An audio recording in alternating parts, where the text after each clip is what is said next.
Yatnal Hindu party ಘೋಷಣೆ, BJP ಜಂಘಾ ಬಲವೇ shake. ಉತ್ತರ ಕರ್ನಾಟಕದ ಹುಲಿಯ ಕರ್ನಾಟಕ ಹಿಂದೂ ಪಾರ್ಟಿ ರಾಜ್ಯ ಬಿಜೆಪಿ ವಿರುದ್ಧ ಯತ್ನಾಳ್ ಸೆಡ್ಡು. ಹಿಂದುತ್ವವಿಲ್ಲದೆ ಅಭಿವೃದ್ಧಿ ಎಂದಿಗೂ ಶಾಶ್ವತವಲ್ಲ. ಬಸನಗೌಡ ಪಾಟೀಲ್ ಯತ್ನಾಳ್ ಹಿಂದೂ ಪಾರ್ಟಿ ಘೋಷಣೆ, ಇಡೀ ಬಿಜೆಪಿ ಶೇಕ್. ಎಕ್ಸ್ ನಲ್ಲಿ ಬಿಜೆಪಿ ಶಾಸಕ ಯತ್ನಾಳ್ ಸ್ಫೋಟಕ ಹೇಳಿಕೆ.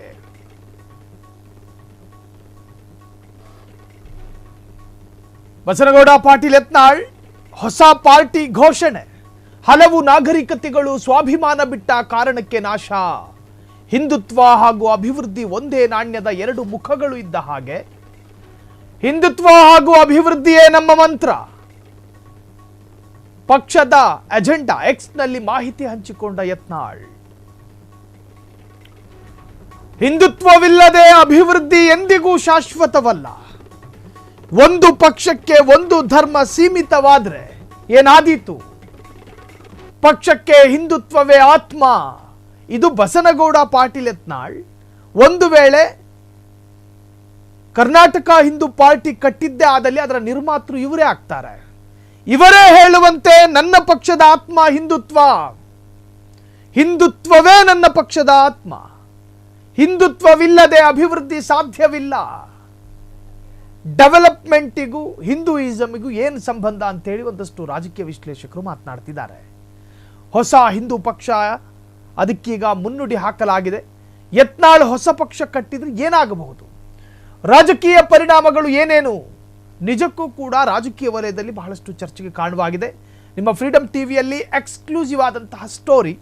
ಈ ರಾಜ್ಯದಲ್ಲಿ 3 ಪಾರ್ಟಿಗಳು, ಪ್ರಬಲವಾದ ಪಾರ್ಟಿಗಳಿದ್ದಾವೆ. ಒಂದು ರಾಷ್ಟ್ರೀಯ ಪಕ್ಷ ಬಿಜೆಪಿ, ಮತ್ತೊಂದು ರಾಷ್ಟ್ರೀಯ ಪಕ್ಷ ಕಾಂಗ್ರೆಸ್ಸು, ಮತ್ತೊಂದು ಆಗ ರಾಷ್ಟ್ರೀಯ ಪಕ್ಷವು ಈಗ ದೇಶೀಯ ಪಕ್ಷವೂ ಆಗಿರುವಂತಹ ಜಾತ್ಯತೀತ ಜನತಾದಳ. ಅದು ಬಿಟ್ಟರೆ ಒಂದಷ್ಟು ಬೇರೆ ಬೇರೆ ಸ್ಥಳೀಯ ಪಕ್ಷಗಳು, SDPI, ಕಮ್ಯುನಿಸ್ಟ್ ಪಕ್ಷ, ಹೀಗೆ ಒಂದಷ್ಟು ಪಕ್ಷಗಳು ಅರ್ಧ ಜೀವದ ಸ್ಥಿತಿಯಲ್ಲಿ ರಾಜ್ಯದಲ್ಲಿದೆ. ಆದರೆ ಪ್ರಚಲಿತ ಅಥವಾ ಪ್ರಬಲವಾಗಿರೋದು 3 ಪಕ್ಷ. ಅದರ ಜೊತೆಗೆ ಏನಾದರೂ ಯತ್ನಾಳ್ ಹೇಳಿದಂತೆ ಅವರ ಹೊಸ ಪಕ್ಷ ರಾಜ್ಯದಲ್ಲಿ ಚಾಲ್ತಿಗೆ ಬಂದರೆ ಯಾರಿಗೆ ನಷ್ಟ, ಯಾರಿಗೆ ಲಾಭ? ಹಿಂದೂ ಪಕ್ಷದ ನಿರ್ಮಾತೃ ಬಸನಗೌಡ ಪಾಟೀಲ್ ಯತ್ನಾಳ್ರಾಗ್ತಾರೆ. ರಾಜ್ಯದ ಯಾವ ಪ್ರದೇಶಗಳು ಹಿಂದೂ ಬಾಹುಳ್ಯ ಅನ್ನೋದು ಕೌಂಟ್ ಆಗುತ್ತೆ. ಯಾವ ಕ್ಷೇತ್ರಗಳು ಹಿಂದೂ ಬಾಹುಳ್ಯ ಕ್ಷೇತ್ರ? ದಕ್ಷಿಣ ಕನ್ನಡ ಕರಾವಳಿ ಭಾಗದ ಮಂಗಳೂರು ಬಿಟ್ರೆ, ವಿಜಯಪುರ ಬಿಟ್ರೆ ಇನ್ಯಾವ ಕ್ಷೇತ್ರಗಳು ಪ್ರಬಲ ಹಿಂದೂ ಬಾಹುಳ್ಯ ಪ್ರದೇಶ? ಆ ಲೆಕ್ಕಾಚಾರದ ಮೇಲೆ ಪಕ್ಷ ಕಾರ್ಯಾಚರಣೆ ಮಾಡುತ್ತೆ. ಕೇವಲ ವಿಜಯಪುರದಲ್ಲಿ ಒಂದು ಶಾಸಕ ಸ್ಥಾನವನ್ನ ಗೆದ್ದ ಮಾತ್ರಕ್ಕೆ ಗಾಲಿ ಜನಾರ್ದನ ರೆಡ್ಡಿ ಅವರ ಪಕ್ಷದಂತೆ ಒಂದು ಶಾಸಕ ಸ್ಥಾನದಲ್ಲಿ ತೃಪ್ತಿ ಪಡಬೇಕಾದ ಸ್ಥಿತಿ ಬಂದೊದಗುತ್ತೆ.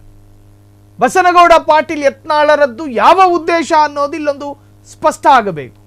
ಬಿಜೆಪಿಗರನ್ನ ಪಕ್ಷ ಕಟ್ಟುತ್ತೀನಿ ಅನ್ನೋ ಬ್ಲಾಕ್ ಮೇಲ್ ಸಿದ್ಧಾಂತನೋ ಅಥವಾ BS ಯಡಿಯೂರಪ್ಪರು ಕಟ್ಟಿಕೊಂಡ KGP ಅಂತೆ ಒಂದಷ್ಟು ದಿವಸಗಳು ಪಕ್ಷದಲ್ಲಿ ಕಾರ್ಯಾಚರಿಸಿ ಬಿಜೆಪಿಗೆ ರಾಜಕೀಯ ಥ್ರೆಟ್ ಆಗೋ ತರಹದಲ್ಲಿ ಬಿಹೇವ್ ಮಾಡಿ ಅದಾದ ನಂತರ ಬಿಜೆಪಿಗೆ ಮರಳಿ ಒಂದು ವರ್ಚಸ್ಸನ್ನು ಗಿಟ್ಟಿಸಿಕೊಳ್ಳೋದಕ್ಕೆ ಅಥವಾ ತನ್ನ ಐಡೆಂಟಿಟಿ ಕ್ರೈಸಿಸ್ಗೆ ಪರಿಹಾರವನ್ನ ಹುಡುಕಿದ ದಾರಿನ ಹೊಸ ಪಾರ್ಟಿ?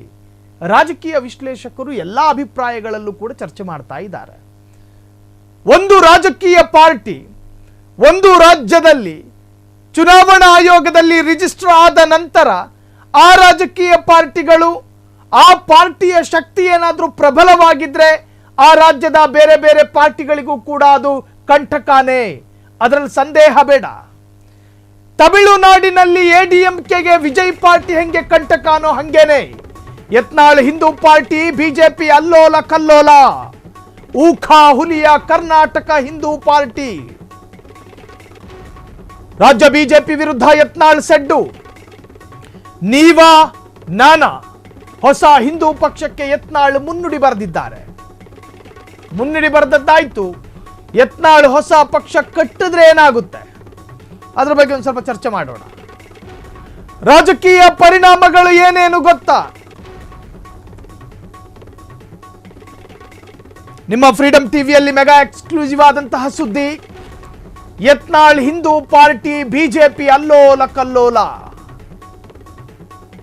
ಏನಾದೀತು, ಏನಾಗಬಹುದು? ಊಕಾ ಹುಲಿ, ಹಿಂದುತ್ವದ ಫೈರ್ ಬ್ರ್ಯಾಂಡ್ ಬಸನಗೌಡ ಪಾಟೀಲ್ ಯತ್ನಾಳ್ ರವರ ಒಂದು ಕರೆ ಏಕಕಾಲಕ್ಕೆ 5,000 ಯುವ ಪಡೆಗಳನ್ನು ಸೇರಿಸುವ ಶಕ್ತಿಯನ್ನ ಹೊಂದಿದೆ. ಪ್ರತಾಪ ಸಿಂಹ 3 ದಿನ ನಿರಂತರವಾಗಿ ಭಾಷಣ ಮಾಡುವುದಕ್ಕೂ ಬಸನಗೌಡ ಪಾಟೀಲ್ ಯತ್ನಾಳ್ ಒಂದು ವೇದಿಕೆಯಲ್ಲಿ 30 ಸೆಕೆಂಡ್ ಭಾಷಣ ಮಾಡೋದಕ್ಕೆ ಸಮ.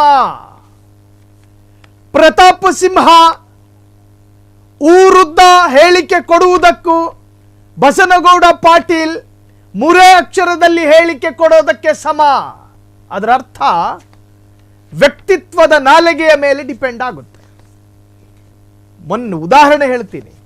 ಮದ್ದೂರಿನಲ್ಲಿ ಗಣಪ ಗಲಭೆಗೆ ಸಂಬಂಧಪಟ್ಟ ಹಾಗೆ ರಾಜಕಾರಣಿಗಳು ಅವರವರ ವರ್ಷನನ್ನ ಪ್ರಕಟಿಸೋದಕ್ಕೆ ಮದ್ದೂರಿಗೆ ಹೊಂಟರು. ಪ್ರತಾಪ ಸಿಂಹರು ಕೂಡ ಹೊರತಾಗಿಲ್ಲ. ಮಾಜಿ ಸಂಸದನಾಗಿರಬಹುದು, ಆದರೆ ಅವರಲ್ಲಿಯೂ ಐಡೆಂಟಿಟಿ ಕ್ರೈಸಿಸ್ಗಳಿದಾವೆ. ಅಸ್ತಿತ್ವದ ಕೊರತೆ ಅವರಲ್ಲೂ ಇದೆ. ಬಿಜೆಪಿಯಲ್ಲಿ ಯಾವ ಜವಾಬ್ದಾರಿ ಇಲ್ಲ. ಮಾಜಿ ಸಂಸದನಾಗಿ ಇರ್ತಕ್ಕಂತಹ ಪ್ರತಾಪ ಸಿಂಹರು ಕೂಡ ಚಾಲ್ತಿಯಲ್ಲಿರಬೇಕು ಅನ್ನೋ ಕಾರಣಕ್ಕೆ ಮದ್ದೂರನ್ನ ಬಳಕೆ ಮಾಡಿಕೊಂಡ್ರ ಅನ್ನೋ ಚರ್ಚೆಯೂ ಕೂಡ ಶುರುವಾಗಿದೆ. ಆ ಸಂದರ್ಭದಲ್ಲಿ ಅವರ ಭಾಷಣ ಪ್ರಾರಂಭ ಆದಾಗ ಅಲ್ಲಿ ನೆರವೇರಿದ್ದ ಜನ ಕೇಳಿದ್ದು ಪ್ರತಾಪ ಸಿಂಹ ಜಿಂದಾಬಾದ್ ಅಂತಲ್ಲ, ಊಕಾ ಹಿಂದೂ ಹುಲಿ ಯತ್ನಾಳ್ ಯಾವಾಗ ಬರ್ತಾರೆ ಅಂತ. ನಮಗೆ ಬಸನಗೌಡ ಪಾಟೀಲ್ ಯತ್ನಾಳ್ರ ಸಲಹೆಗಳು ಬೇಕು. ನಮಗೆ ಬಸನಗೌಡ ಪಾಟೀಲ್ ಯತ್ನಾಳ್ರಂತಹ ಊಕಾದ ಹಿಂದೂ ಹುಲಿಯ ಭಾಷಣಗಳು ಬೇಕು. ಅದರ ಅರ್ಥ ಟ್ರೆಂಡ್ ಬದಲಾಗಿದೆ. ಆ ಟ್ರೆಂಡು ಪ್ರತಾಪ ಸಿಂಹರನ್ನ ಕೇಳುತ್ತಿಲ್ಲ, ಬದಲಾಗಿ ಹಿಂದೂ ಹುಲಿ ಬಸನಗೌಡ ಪಾಟೀಲ್ ಯತ್ನಾಳ್ರನ್ನ ಜ್ಞಾಪಿಸ್ತಾ ಇದೆ. ಯುವ ತರುಣರ ಸಮೂಹಕ್ಕೆ ಬೇಕಾಗಿರೋದು ಪ್ರತಾಪ ಸಿಂಹರಂತಹ ವ್ಯಕ್ತಿತ್ವಗಳಲ್ಲ, ಬದಲಾಗಿ ಬಸನಗೌಡ ಪಾಟೀಲ್ರಂತಹ ನೇರ ನುಡಿ, ಪ್ರಖರ ಭಾಷಣಗಾರ, ಖಟ್ಟರ್ ಹಿಂದುತ್ವವಾದಿ, ನೇರವಾಗಿ ಸೈದ್ಧಾಂತಿಕ ವಿರೋಧಿಗಳನ್ನ ಕಾಲೆಳೆಯುವ ಶಕ್ತ ಮತ್ತು ಸೈದ್ಧಾಂತಿಕ ಸದೃಢ ಬೇಕು ಅಂತ ಹೇಳಿ ಜನ ಬಯಸ್ತಿದ್ದಾರೆ. Basanagouda Patil Yatnal Hindu fire brand. ಕರ್ನಾಟಕದ ಪಾಲಿನ ಯೋಗಿ ಆದಿತ್ಯನಾಥ್, ಬಸನಗೌಡ ಪಾಟೀಲ್ ಯತ್ನಾಳ್ ಹಿಂದುತ್ವದ ವಿಚಾರ ಬಂದಾಗ ಸದಾ ಒಂದು ಹೆಜ್ಜೆ ಮುಂದೆ, ಹಿಂದೆ ಇಡೋ ಮಾತಿಲ್ಲ. ರಾಜ್ಯ ಬಿಜೆಪಿಯ ಹುಳುಕು ಎತ್ತಿ ತೋರಿಸಿದ್ದ ಬಸನಗೌಡ ಪಾಟೀಲ್ ಯತ್ನಾಳ್ ಊಕಾ ಹುಲಿ. ಕುಟುಂಬ ರಾಜಕಾರಣದ ವಿರುದ್ಧ ಯತ್ನಾಳ್ ಪದೇ ಪದೇ ಗುಡುಗು. ಇಂತಹ ಯತ್ನಾಳ್ ಇದೀಗ ಬಿಜೆಪಿಗೆ ಅಪಥ್ಯ. ರಾಜ್ಯ ಬಿಜೆಪಿ ನಾಯಕರ ಟಾರ್ಚರ್ಗೆ ಸಿಡಿದೆದ್ದ ಊಖಾ ಹಿಂದೂ ಹುಲಿ. ಹೊಸ ರಾಜಕೀಯ ಪಕ್ಷದ ಮುನ್ಸೂಚನೆ ನೀಡಿದ ಯತ್ನಾಳ್. ಹೊಸ ಪಾರ್ಟಿ ಪರಿಣಾಮಗಳೇನು ಗೊತ್ತಾ? ಒಂದು ವೇಳೆ ಹೊಸ ಪಾರ್ಟಿಯ ಉಗಮ ಆದರೆ ಬಸನಗೌಡ ಪಾಟೀಲ್ ರವರಿಗೆ ಎಷ್ಟು ಪ್ರಮಾಣದ ಲಾಭ ಅನ್ನುವುದಕ್ಕಿಂತ ಯಾರಿಗೆ ಎಷ್ಟು ಪ್ರಮಾಣದ ನಷ್ಟ ಅನ್ನೋದೇ ರಾಜಕೀಯದಲ್ಲಿ ಲೆಕ್ಕಾಚಾರ ಆಗೋದು. ಒಂದು ಪಕ್ಷದಿಂದ ಆ ಪಕ್ಷದ ನಿರ್ಮಾತೃಗೆ ಎಷ್ಟು ಲಾಭ ಅನ್ನೋದಲ್ಲ ಕೌಂಟ್ ಆಗೋದು.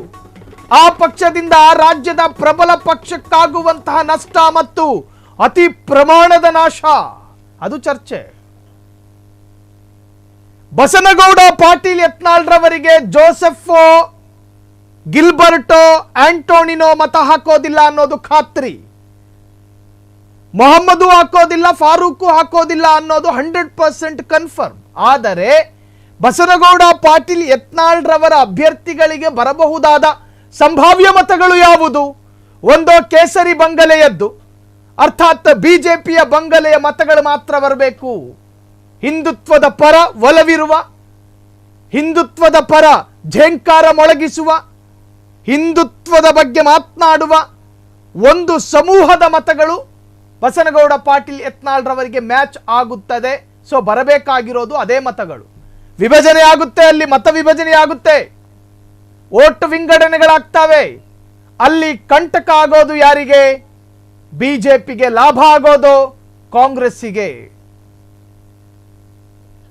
ದೋಸ್ತಿ ಪಾರ್ಟಿಗಳಿಗೆ ನಾಶ ನಷ್ಟದ ಮುನ್ಸೂಚನೆಯನ್ನ ಕೊಡ್ತಾ ಇದೆಯಾ ಊಕ ಹಿಂದೂ ಹುಲಿ ಯತ್ನಾಳ್ರ ಹೊಸ ಪಕ್ಷ? ಪಕ್ಷವನ್ನ ಅಧಿಕೃತವಾಗಿ ಘೋಷಣೆ ಮಾಡಲಾಯಿತು. ಪಕ್ಷದ ಚಿಹ್ನೆಯನ್ನು ಕೂಡ ನೆರೆದಿದ್ದ ಜನರ ಮನಸ್ಸಿಗೆ ಹಾಕಲಾಯಿತು. ನಂದು ಉತ್ತರ ಪ್ರದೇಶದ ಯೋಗಿ ಆದಿತ್ಯನಾಥ್ನ JCB. ನೋಡಿ, ಮನುಷ್ಯನನ್ನ ಒಂದು ಸಿಂಬಲ್ ಎಷ್ಟರ ಮಟ್ಟಿಗೆ ಅಟ್ರಾಕ್ಟ್ ಮಾಡುತ್ತೆ ಅನ್ನೋದು. ಊಕ ಹಿಂದೂ ಹುಲಿಗೆ ಯಾರು ಹೇಳಿದ್ದು ದೂರದೃಷ್ಟಿ ಇಲ್ಲ ಅಂತ? ಸಾವಿರಾರು ಜನ ನೆರೆದಿರ್ತಾರೆ. ಅಲ್ಲೊಂದು ಪಕ್ಷವನ್ನ ಅಧಿಕೃತವಾಗಿ ಘೋಷಣೆ ಮಾಡ್ತೀನಿ. ಆ ಪಕ್ಷ ಘೋಷಣೆ ಮಾಡುವ ದಿನ ಮದ್ದೂರ್ನಲ್ಲೊಂದು ಗಲಭೆ ನಡೆಯುತ್ತೆ. ಆ ಗಲಭೆಯ ಉನ್ಮಾದದಲ್ಲಿ ನಿಂತಿರುವ ಜನಸ್ತೋಮವನ್ನ ಸಾಕ್ಷಿಯಾಗಿಸಿ ನಾನು ನನ್ನ ಪಕ್ಷವನ್ನ ಅಧಿಕೃತವಾಗಿ ಘೋಷಣೆ ಮಾಡ್ತೀನಿ. ಇದಕ್ಕೆ ಅಲ್ವಾ ಹೇಳೋದು ರಾಜಕೀಯ ಲೆಕ್ಕಾಚಾರ ಅಂತ? ಜನರ ತಲೆಯಲ್ಲೂ ಮನಸ್ಸಿನಲ್ಲೂ ಅಚ್ಚಳಿಯದೆ ಉಳಿದಿದೆ ಇವತ್ತು ಯತ್ನಾಳ್ರ ಪಾರ್ಟಿಯ ಹೆಸರು. JCB ಅನ್ನೋ ಚಿಹ್ನೆ. ಯತ್ನಾಳ್ ಲಿಂಗಾಯತ ಸಮುದಾಯದ ಪ್ರಭಾವಿ ಮುಖಂಡ, ಪಂಚಮಸಾಲಿ ಲಿಂಗಾಯತ ಸಮುದಾಯದಲ್ಲಿ ಪಾಪ್ಯುಲರ್ ಜನಪ್ರಿಯ ನಾಯಕ. ಊಖ ಎಲ್ಲೆಡೆ ಯತ್ನಾಳ್ಗೆ ಫ್ಯಾನ್ ಬೇಸ್ ಚೆನ್ನಾಗಿದೆ. ಉತ್ತರ ಕರ್ನಾಟಕ ಅಷ್ಟೇ ಅಲ್ಲ, ದಕ್ಷಿಣ ಕರ್ನಾಟಕದಲ್ಲೂ ಫೇಮಸ್. ಬಿಜೆಪಿಯ ಅಡ್ಜಸ್ಟ್ಮೆಂಟ್ ರಾಜಕೀಯದಿಂದ ನೊಂದವರು ಇಂದು ಯತ್ನಾಳ್ ಪರ ಇದ್ದಾರೆ. ಯತ್ನಾಳ್ ಪಕ್ಷ ಕಟ್ಟಿದ್ರೆ ಕನಿಷ್ಠ 100 ಕ್ಷೇತ್ರಗಳಲ್ಲಿ ಪ್ರಭಾವ ಗ್ಯಾರಂಟಿ, ಗೆಲುವು ನಂತರದ ವಿಚಾರ. 100 ಕ್ಷೇತ್ರಗಳ ಫಲಿತಾಂಶ ಯಾವ ಪಕ್ಷದ ಮೇಲೆ ವ್ಯತಿರಿಕ್ತ ಪರಿಣಾಮ ಬೀರಬಹುದು? ಯತ್ನಾಳ್ ಲಿಂಗಾಯತ ಸಮುದಾಯದ ಪ್ರಭಾವಿ ಮುಖಂಡ, ಪಂಚಮಸಾಲಿ ಲಿಂಗಾಯತ ಸಮುದಾಯದಲ್ಲಿ ಜನಪ್ರಿಯ ನಾಯಕ. ಉತ್ತರ ಕರ್ನಾಟಕದ ಎಲ್ಲೆಡೆ ಯತ್ನಾಳ್ಗೆ ಫ್ಯಾನ್ ಬೇಸ್ ಚೆನ್ನಾಗಿದೆ. ಎಲ್ಲಿಗೆ ಹೋದರೂ ಯತ್ನಾಳ್ಗೆ ಜಿಂದಾಬಾದ್ ಕೂಗುವ ಕೊರತೆಗಳು ಕಾಣೋದಿಲ್ಲ. ಯತ್ನಾಳ್ರ ನಿರ್ಧಾರಗಳನ್ನ ತಿರಸ್ಕಾರ ಮಾಡುವವರು ಎಷ್ಟು ಮಂದಿ ಇದ್ದಾರೋ, ಸ್ವೀಕರಿಸುವ ಜನಸ್ತೋಮವು ಅಷ್ಟೇ ಪ್ರಮಾಣದಲ್ಲಿದೆ ರಾಜ್ಯದಲ್ಲಿ. ಹೇಳಿ ಕೇಳಿ ರಾಜ್ಯದ ಅತಿ ದೊಡ್ಡ ಪ್ರಬಲ ಸಮುದಾಯಗಳ ಪೈಕಿ ಪಂಚಮಸಾಲಿ ಲಿಂಗಾಯತ ಸಮುದಾಯ, ಆ ಸಮುದಾಯದ ಪರಮೋಚ್ಚ ನಾಯಕ ಅಂತ ಕರೆಸಿಕೊಂಡಿಲ್ಲವಾದರೂ ಇನ್ನು ಮುಂದೆ ಕೊಳ್ಳೋದಕ್ಕೆ ಸಾಧ್ಯತೆ ಇದೆ. ಆ ಲೆವೆಲ್ಗೆ ವರ್ಚಸ್ಸು ಬಿಲ್ಡ್ ಆಗಿದೆ ಎಲ್ಲಾ ತರಹದಲ್ಲೂ. ಒಂದು, ಸ್ವಪಕ್ಷದಲ್ಲಿ ಭ್ರಷ್ಟಾಚಾರ ತಾಂಡವಾಡಿದ್ರೂ ಕೂಡ ಇದು ನನ್ನ ಮನೆ, ಆ ಮನೆಯ ವಿರುದ್ಧ ಮಾತನಾಡಬಾರದು ಅನ್ನುವ ಯಾವ ಮುಲಾಜನ್ನು ಇಟ್ಟುಕೊಳ್ಳದೆ ಸ್ವಪಕ್ಷದ ಭ್ರಷ್ಟರ ವಿರುದ್ಧ ಮಾತನಾಡುವ ನಾಲಗೆ ಯಾರದ್ದು? ಬಸನಗೌಡ ಪಾಟೀಲ್ ಯತ್ನಾಳ್ರದ್ದು. ಅಸಮರ್ಥ ನಾಯಕರ ಉಪಸ್ಥಿತಿ ಸರಿಯಲ್ಲ ಅಂತ ಹೇಳೋದಕ್ಕೆ ಬಿಜೆಪಿಯ ಯಾವ ಗಂಡಸು ರಾಜಕಾರಣಿಗೆ ಸಾಧ್ಯ? ಅದು ಸಾಧ್ಯವಿರೋದು ವಿಜಯಪುರದ ಶಾಸಕ, ಬಿಜೆಪಿಯಿಂದ ಉಚ್ಚಾಟಿಸಲ್ಪಟ್ಟ ಬಸನಗೌಡ ಪಾಟೀಲ್ ಯತ್ನಾಳ್ರಿಗೆ ಮಾತ್ರ. ಒಂದು ರಾಜಕೀಯ ಪಕ್ಷದಲ್ಲಿ ಕುಟುಂಬ ರಾಜಕಾರಣ ಎಗ್ಗಿಲ್ಲದೆ ನಿರಂತರವಾಗಿ ನಡೀತಾ ಇದೆ.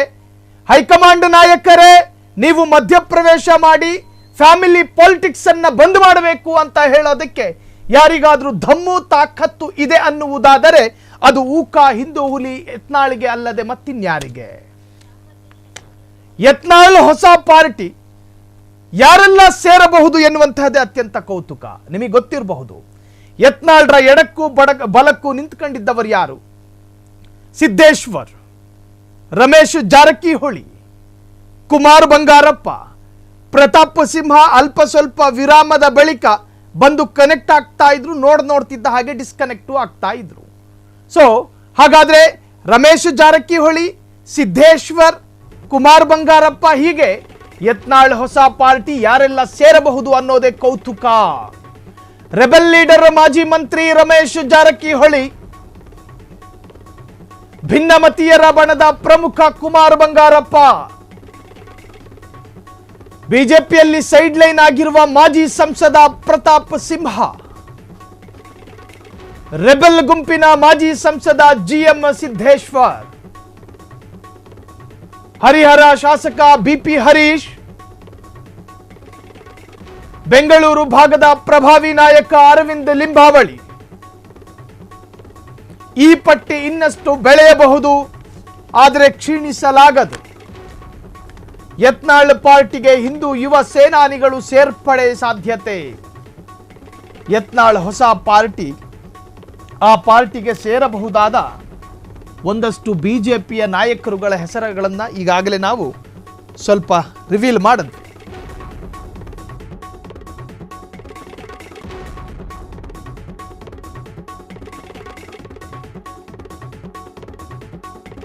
ಬಸನಗೌಡ ಪಾಟೀಲ್ ಯತ್ನಾಳ್ರಿಗೆ ಬೆನ್ನೆಲುಬಾಗಿ ನಿಂತುಕೊಳ್ಳುವವರ ಪೈಕಿ ಪ್ರತಾಪ್ ಸಿಂಹರನ್ನ ತಳ್ಳಿ ಹಾಕುವಂತಿಲ್ಲ, ರಮೇಶ್ ಜಾರಕಿಹೊಳಿರವರನ್ನ ತಿರಸ್ಕಾರ ಮಾಡುವಂತಿಲ್ಲ, ಸಿದ್ದೇಶ್ವರ್ ಅವರನ್ನ ನಿರಾಕರಣೆ ಮಾಡುವಂತಿಲ್ಲ, ಕುಮಾರ ಬಂಗಾರಪ್ಪ ಬರಬಹುದಾ ಅಂತೇಳಿ ಆಶ್ಚರ್ಯ ಪಡುವಂತೂ ಇಲ್ಲ.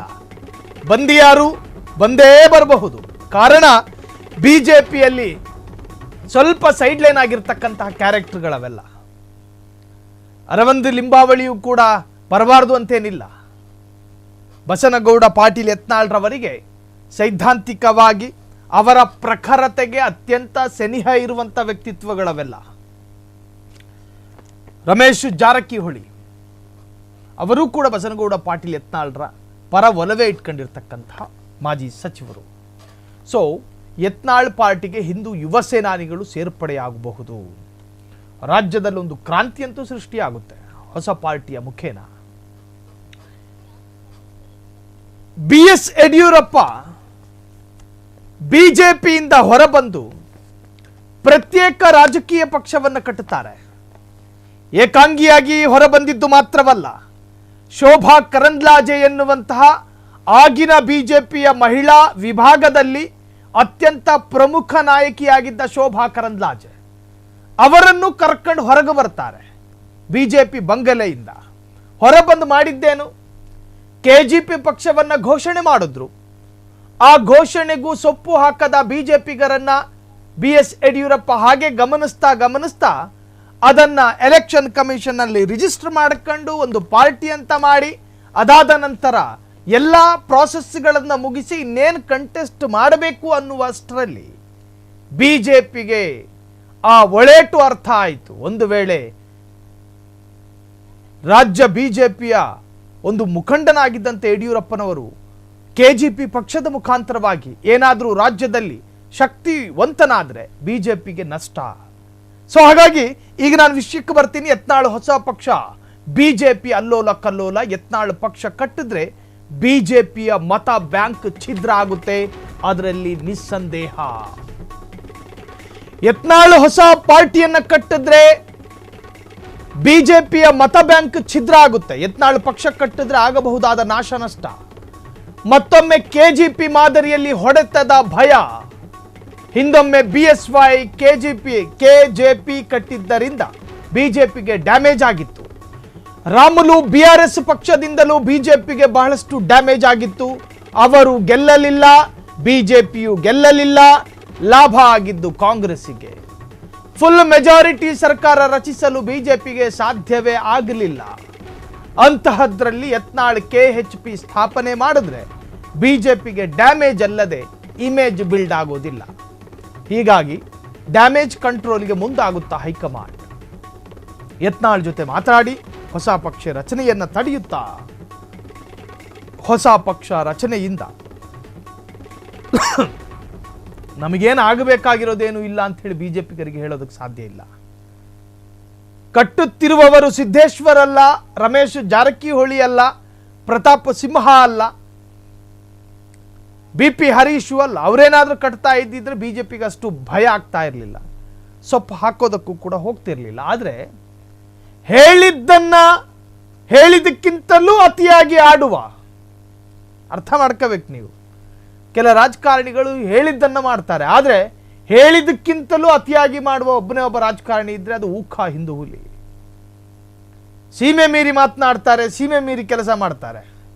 ಸೊ ಹಾಗಾಗಿ ಯತ್ನಾಳ್ ಪಕ್ಷ ಕಟ್ಟುತ್ತಾ ಇರೋದ್ರಿಂದಾಗಿ ಬಿಜೆಪಿಗೆ ಭಯ ಆಗ್ತಾ ಇಲ್ಲ ಅಂತ ಹೇಳೋದಕ್ಕೆ ಸಾಧ್ಯ ಆಗ್ತಿಲ್ಲ ನಮಗೆ. ಬಿಜೆಪಿಗೆ ದೈತ್ಯಾಕಾರದ ಭಯ ಕಾಡ್ತಿದೆ, ಅಲ್ಪ ಸ್ವಲ್ಪ ಭಯ ಅಲ್ಲ. ವಿಜಯಪುರದಲ್ಲಿ ಮಾತ್ರ ಗಿಟ್ಟಿಸಿಕೊಂಡಿಯಾರು, ಉಳಿದ ಕ್ಷೇತ್ರಗಳಲ್ಲಿ ಗಿಟ್ಟಿಸಿಕೊಳ್ಳಲಾರರು ಅಂತ ಹೇಳಿ ಒಂದಷ್ಟು ಜನ ಅಭಿಪ್ರಾಯ ವ್ಯಕ್ತಪಡಿಸಬಹುದು. ಹಿಂದುತ್ವ, ಮಂಗಳೂರು ಭಾಗದ ಹಿಂದುತ್ವ ಬಿಜೆಪಿ ನಾಯಕರನ್ನ ತೃಪ್ತಿಪಡಿಸುವಂತಹ ಹಿಂದುತ್ವ ಅಲ್ಲ, ಅರ್ಥ ಮಾಡ್ಕೊಳ್ಳಿ. ಕರಾವಳಿ ಭಾಗದ ಮಂಗಳೂರು ಭಾಗದ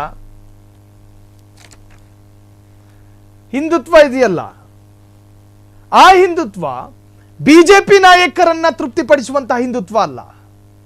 ಆ ಹಿಂದುತ್ವ ಬಸನಗೌಡ ಪಾಟೀಲ್ ಯತ್ನಾಳ್ರನ್ನ ತೃಪ್ತಿಪಡಿಸುವ ರೀತಿಯ ಹಿಂದುತ್ವ. ನಮಗೆ ಬಿಜೆಪಿ ಮುಖ್ಯ ಅಲ್ಲ, ನಮಗೆ ಉಳಿಯಬೇಕಾಗಿರೋದು ಸಂಘ ಪರಿವಾರದ ಅಸ್ತಿತ್ವ, ಹಿಂದುತ್ವದ ಅಸ್ತಿತ್ವ ಎಂದು ಬಯಸುವ ಪ್ರತಿಯೊಬ್ಬ ಸಂಘ ಪರಿವಾರಿಗೂ ಕೂಡ ಇಷ್ಟ ಬಸನಗೌಡ ಪಾಟೀಲ್ ಯತ್ನಾಳ್ ತರಹದ ವ್ಯಕ್ತಿತ್ವಗಳು. ಹಾಗಾಗಿ ಕೇವಲ ವಿಜಯಪುರಕ್ಕೆ ಮಾತ್ರ ಸೀಮಿತ ಆಗೋದಿಲ್ಲ, ಮಂಗಳೂರಿಗೂ ಕೂಡ ಲಗ್ಗೆ ಇಡುತ್ತೆ ಬಸನಗೌಡ ಪಾಟೀಲ್ ಯತ್ನಾಳ್ ರವರ ಹೊಸ ಪಾರ್ಟಿ. ಸೊ ಸರ್ಕಾರ ರಚಿಸಲು ಬಿಜೆಪಿಗೆ ಸಾಧ್ಯವಾಗಿಯೇ ಇಲ್ಲ. ಅಂಥದ್ರಲ್ಲಿ ಯತ್ನಾಳ್ KHP ಸ್ಥಾಪನೆ ಮಾಡಿದ್ರೆ ಬಿಜೆಪಿಗೆ ಡ್ಯಾಮೇಜ್ ಫಿಕ್ಸ್. ಯತ್ನಾಳ್ಗೆ ಸಿಎಂ ಆಗುವ ಕನಸು, ಆದರೆ ಯತ್ನಾಳ್ ಕನಸು ನನಸಾಗುತ್ತಾ? ಯತ್ನಾಳ್ ಕನಸು ನನಸಾಗುತ್ತಾ? ಸೊ ಬಿಜೆಪಿ ಈ ಭಯದಿಂದ ಹೊರಬರೋದು ಹೈಕಮಾಂಡ್ ಮುಖಾಂತರವಾಗಿ ಯತ್ನಾಳ್ ರವರನ್ನ ಕನ್ವಿನ್ಸ್ ಮಾಡದ ಹೊರತು ಸಾಧ್ಯವಿಲ್ಲ. ಯತ್ನಾಳ್ ಹೇಳಿದಂತೆ ಮಾಡುವ ವ್ಯಕ್ತಿತ್ವ. ಯತ್ನಾಳ್ಗೆ ಸಿಎಂ ಆಗುವ ಕನಸು, ಆದರೆ ಯತ್ನಾಳ್ ಕನಸು ನನಸಾಗುತ್ತಾ? ಸದ್ಯದ ರಾಜಕೀಯ ನೋಡಿದ್ರೆ ಇದು ಕಷ್ಟ ಸಾಧ್ಯ. ಹೊಸ ರಾಜಕೀಯ ಪಕ್ಷದ ಘೋಷಣೆ ಮಾಡೋದು ಸುಲಭ, ಆದರೆ ಅದಕ್ಕೆ ಬೇಕಾದ ಸಂಪನ್ಮೂಲ ಒದಗಿಸುವುದು ಕಷ್ಟ. ಯತ್ನಾಳ್ ಬಳಿ ಹೊಸ ಪಕ್ಷಕ್ಕೆ ಬೇಕಾಗುವಷ್ಟು ಸಂಪನ್ಮೂಲ ಇದೆಯಾ? ಯತ್ನಾಳ್ ಹೊಸ ಪಕ್ಷ ಕಟ್ಟಿದ್ರೆ ಸಂಪನ್ಮೂಲ ಯಾರು ಒದಗಿಸ್ತಾರೆ? ಈ ಪ್ರಶ್ನೆಗಳಿಗೂ ಸದ್ಯಕ್ಕೆ ಉತ್ತರ ಸಿಗೋದು ಕಷ್ಟ. ಇದು ನಿಮ್ಮ ಫ್ರೀಡಂ ಟಿವಿಯ ಮೆಗಾ ಬಿಗ್ಗೆಸ್ಟ್ ಎಕ್ಸ್ಕ್ಲೂಸಿವ್ ಆದಂತಹ ಸುದ್ದಿ. ಯತ್ನಾಳ್ಗೆ ಸಿಎಂ ಆಗೋ ಕನಸು, ಆದರೆ ಯತ್ನಾಳ್ ಕನಸು ನನಸಾಗುತ್ತೆ. ಪಕ್ಷ ಕಟ್ಟುತ್ತೀನಿ ಅಂತ ಹೇಳಿ ಮೌಖಿಕವಾಗಿ ಹೇಳಿದ ಮಾತ್ರಕ್ಕೆ ಪಕ್ಷ ಕಟ್ಟೋದು ಸುಲಭ ಅಲ್ಲ, ಅದಕ್ಕೆ ಅದರದೇ ಆದ ಸಂಪನ್ಮೂಲಗಳು ಬೇಕು. ಬಸನಗೌಡ ಪಾಟೀಲ್ ಯತ್ನಾಳ್ ಪಕ್ಷದಲ್ಲಿ ಜಾತಿ ಲೆಕ್ಕಾಚಾರದ ಆಧಾರದಲ್ಲಿ ಅಭ್ಯರ್ಥಿಗಳನ್ನು ನಿಲ್ಲಿಸೋದಕ್ಕೆ ಸಾಧ್ಯನಾ? ಸರಿ, ಅಸೆಂಬ್ಲಿ ಎಲೆಕ್ಷನ್ ನಲ್ಲಿ ಹೊಸ ಪಕ್ಷ ಒಂದು 7-8 ಕ್ಷೇತ್ರದಲ್ಲಿ ಸ್ಪರ್ಧೆ ಮಾಡುತ್ತೆ ಅನ್ಕೊಳ್ಳಿ. ಯಾವ ಕ್ಷೇತ್ರನ ಆಯ್ಕೆ ಮಾಡ್ಕೊತಾರೆ? ಉಡುಪಿ, ಮಂಗಳೂರು, ವಿಜಯಪುರ, ಇನ್ಯಾವುದು? ಗುಲ್ಬರ್ಗಾದಲ್ಲೊಂದು ಕ್ಷೇತ್ರ. ಅಲ್ಲಿ ಯಾವ ಜಾತಿಯ ಅಭ್ಯರ್ಥಿಯನ್ನು ನಿಲ್ಲಿಸ್ತೀರಿ? ಸವಾಲುಗಳು ಸಾವಿರಾರು. ಹೇಳೋದಕ್ಕೊಂದು ಮಾತು, ನಾನು ಪಾರ್ಟಿ ಕಟ್ಟುತ್ತೀನಿ, ಆದರೆ ಅದಕ್ಕೆ ಬೇಕಾದ ಸಂಪನ್ಮೂಲ ಬಿಜೆಪಿಯನ್ನ ಹೆದರಿಸೋದಕ್ಕೆ ನಾನು ಪಾರ್ಟಿ ಕಟ್ಟುತ್ತೀನಿ ಅನ್ನೋದಾದ್ರೆ ಈಶ್ವರಪ್ಪನವರು ಹೇಳಿದ್ರು ಹಂಗೇನೆ, ಕಟ್ಕಳಯ್ಯ ಹೋಗಯ್ಯ ಅಂದ್ರು ಬಿಜೆಪಿಗರು. ನಾನು ಹೊಸ ಪಾರ್ಟಿ ಕಟ್ಟುತ್ತೀನಿ ಎಂದಿದ್ದ ಈಶ್ವರಪ್ಪರಿಗೆ ಕಟ್ಕ ಹೋಗಯ್ಯ ಅಂದ್ರು. ಏನಾಯ್ತು? ಸೊ ಇವೆಲ್ಲವೂ ಕೂಡ ಮೌಖಿಕವಾಗಿ ಹೇಳೋದು ಸುಲಭ, ಆದ್ರೆ ಪ್ರಾಕ್ಟಿಕಲ್ ಕಷ್ಟ. ಕ್ಷಣದ ಸುದ್ದಿಗಳಿಗಾಗಿ ಫ್ರೀಡಂ ಟಿವಿ ಸಬ್ಸ್ಕ್ರೈಬ್ ಮಾಡಿ, ಲೈಕ್ ಮಾಡಿ ಹಾಗೂ ಫಾಲೋ ಮಾಡಿ. ಹೊಸ ಸುದ್ದಿಗಳ ನೋಟಿಫಿಕೇಶನ್ಗಾಗಿ ಬೆಲ್ ಐಕಾನ್ ಮೇಲೆ ಕ್ಲಿಕ್ ಮಾಡಿ.